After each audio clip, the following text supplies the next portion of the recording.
Okay, so now I will talk about the cephalosporins. Cephalosporins also belong to beta-lactam antibiotic family, just like the penicillin.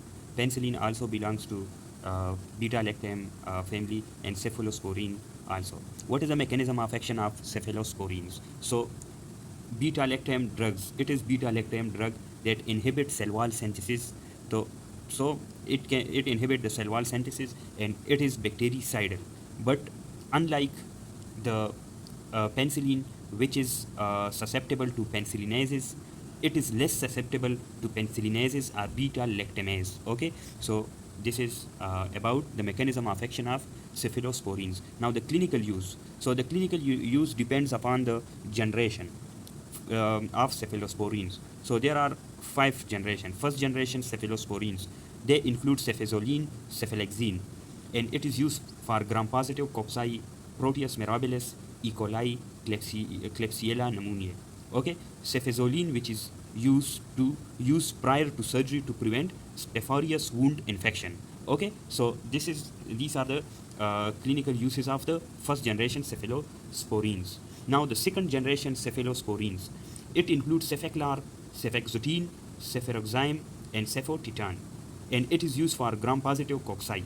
Gram-positive cocci, H. influenza, Enterobacter aerogenes, Neisseria species, Serratia meracinus, Proteus mirabilis, E. coli, Klebsiella pneumoniae. Okay, so these are the uses of or clinical uses of second generation cephalosporins. Now the third generation cephalosporins, they include ceftriaxone, cefatoxime,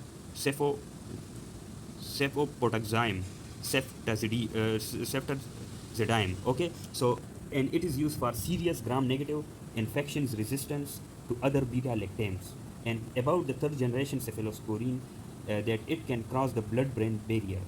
So the ceftriaxone can be used for meningitis, gonorrhea, disseminated Lyme disease, and ceftazidime is used for pseudomonas. Now the fourth generation includes cefepime, and it is used for gram-negative organism with increased activity against pseudomonas and gram-positive organisms.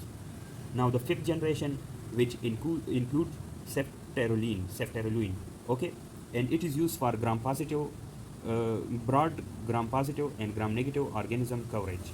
Unlike first and fourth generation cephalosporins, ceftaroline covers MRSA and Enterococcus faecalis, does not cover Pseudomonas. Okay.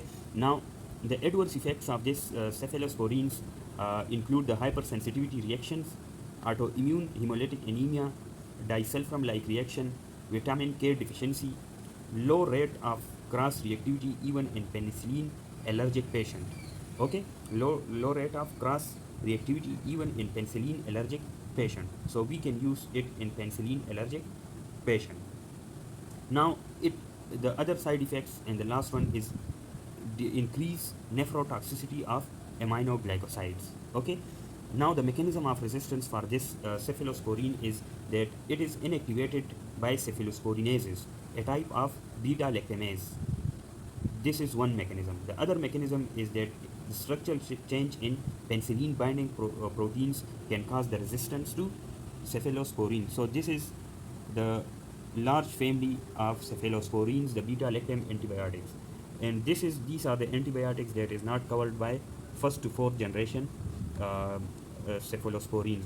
These are the lame: Listeria, atypicals like chlamydia and mycoplasma, M for MRSA, and E for enterococci. So these are all about. This is all about the cephalosporins. Thank you.